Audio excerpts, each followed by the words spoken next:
Have you ever had your hormones tested and been told they're normal? Do you feel anything but normal? You still feel off, tired, irritable, irregular periods? You're not imagining it.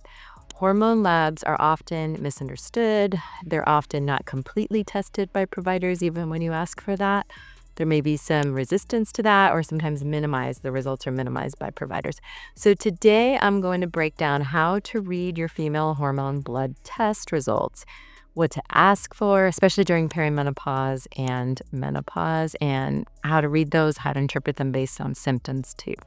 So stay tuned for today's video on female hormone blood tests.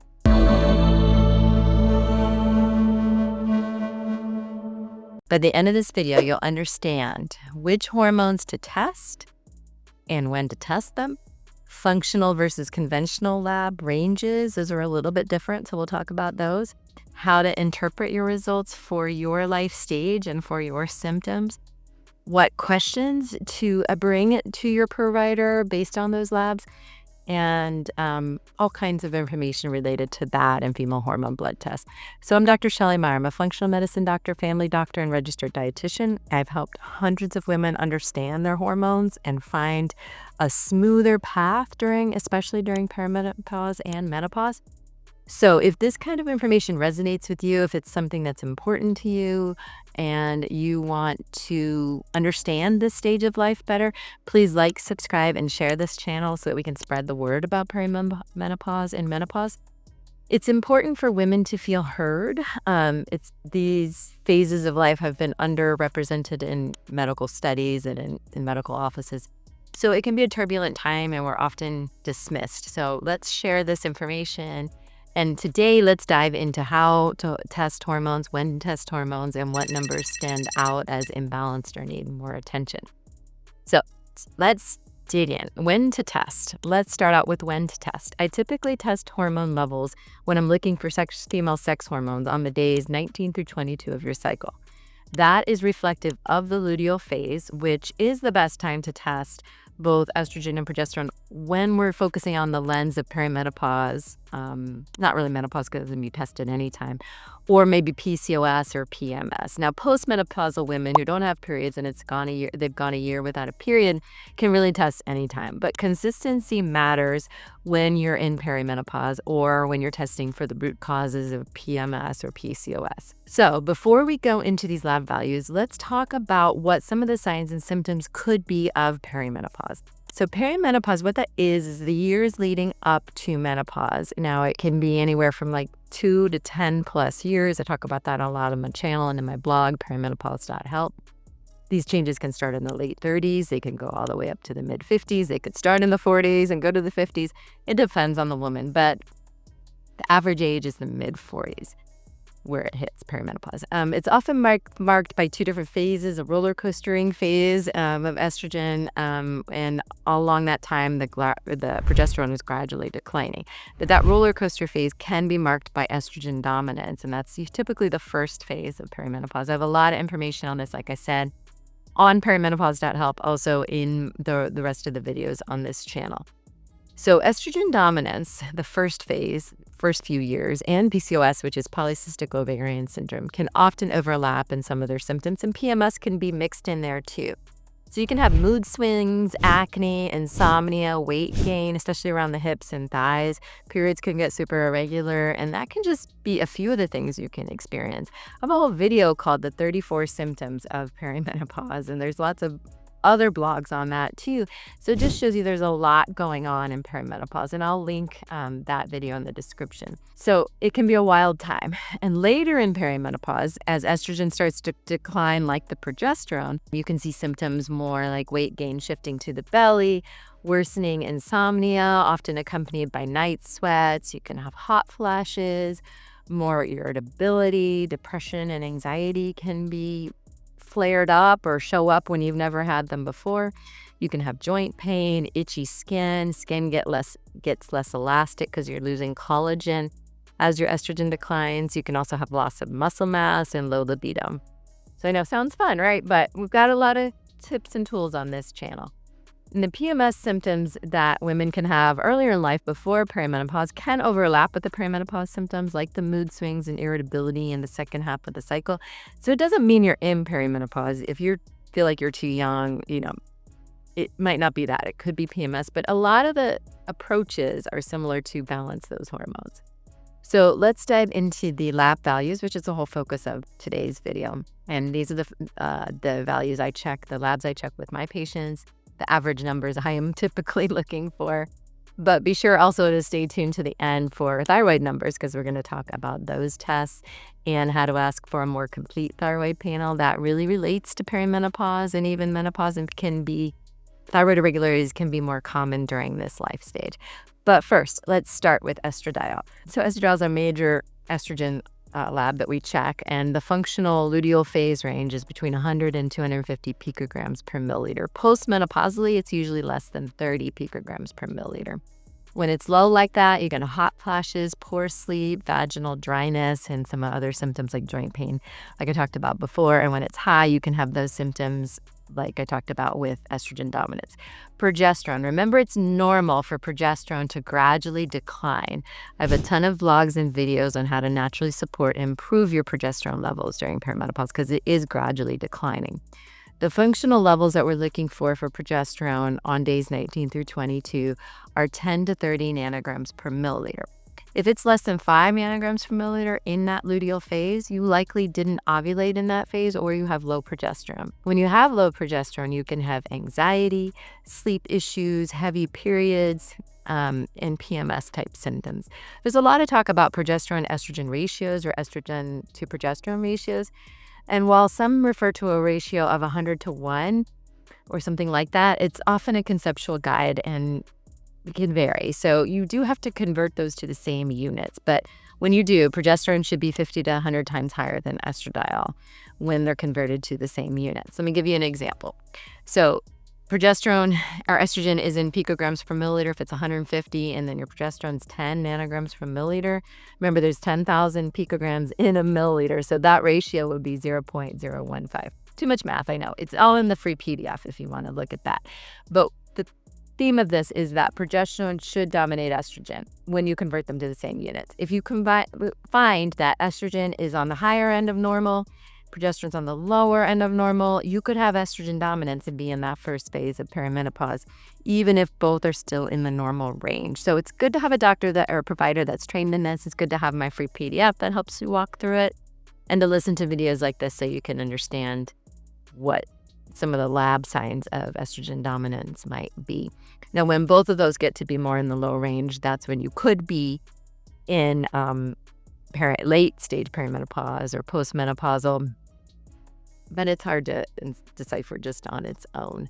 So there are some other things you can look at to see if you're getting closer to actual menopause when you've gone a year without a period.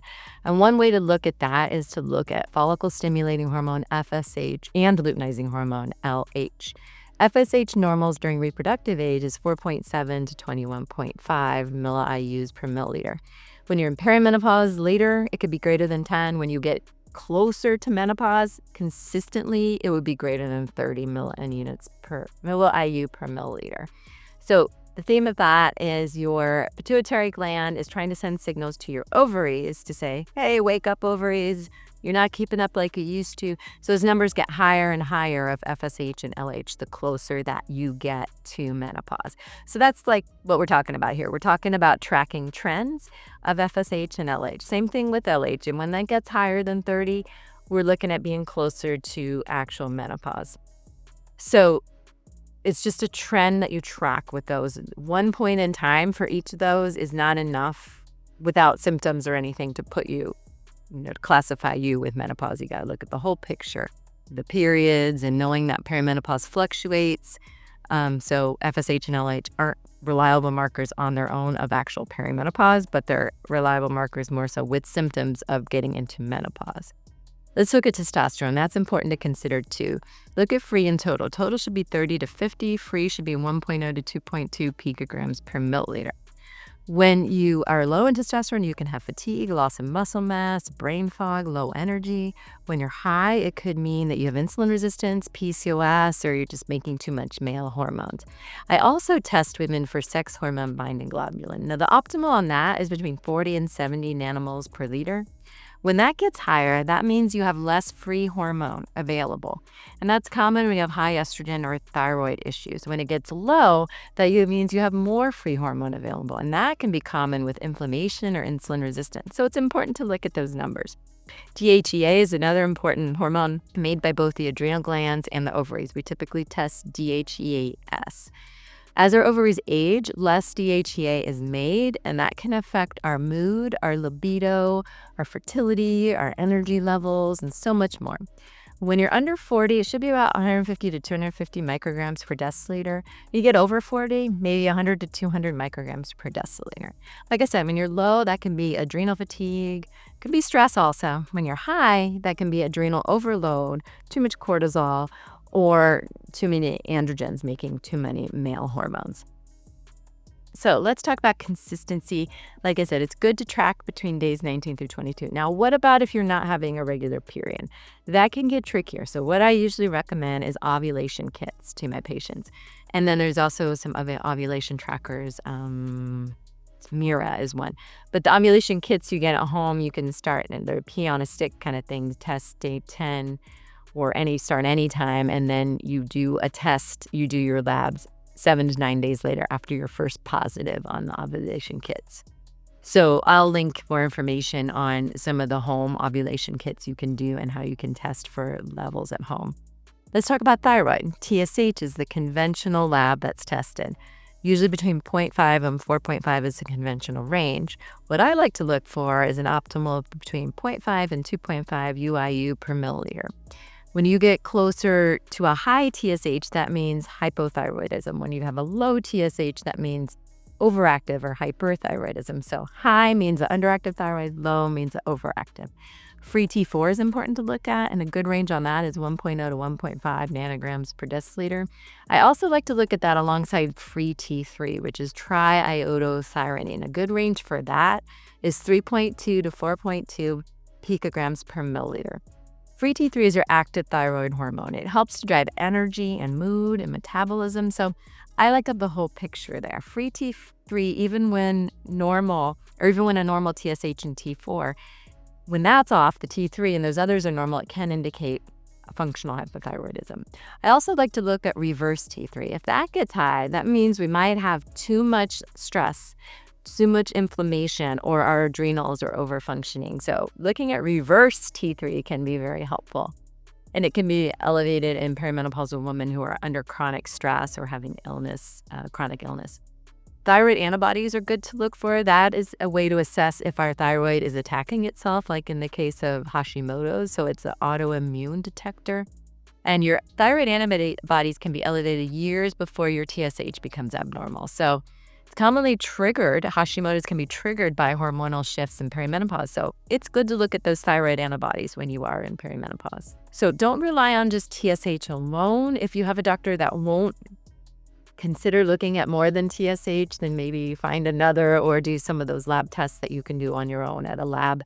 Like, can't remember the names of the companies, but I'll put them in there. You want to look at free T3, reverse T3, thyroid antibodies, free T4, and TSH, and look at the full picture. Just like any of this, you want to consider it with your family history and your symptoms. You're a whole person, and you're not just a set of labs. Functional medicine uses, like I said, these different ranges. So these are different than the normal lab cutoffs. So keep that in mind when you're talking to your provider about this. And maybe they're not a functional medicine doctor, and that's okay. But if they'd be willing to consider different optimal levels, that might be helpful too. So I hope you found this information helpful. If you did, I would love it. Like I said, if you could like and subscribe, like the video, subscribe to the channel, or share the video. Also hit the bell to be notified. I try to post videos every other Friday. I, like I said, have a free PDF on the hormones and labs and how to check them. And that may be more helpful because there was a lot of numbers thrown out here. So You can get that by joining my email list. Right now, I'm having you go to drshelleymeyer.com, my old, still active, but website. My newer blog is perimenopause.help, where it's just focused on perimenopause and menopause. But for now, we're getting the free PDFs through my original site. And that also has my downloads to the SIBO book and my gut health books if you're interested in any of that too. So thanks so much for joining me. I'll have all that information in the description. Drop a comment below if you've had female hormone testing and had luck talking with your doctor about it, or you have questions on the numbers I went over here. I can't interpret your individual labs, but I'm happy to answer comments I love to hear this conversation and the conversations that get started in the community here. So thank you so much for being here, and I'll see you in the next video.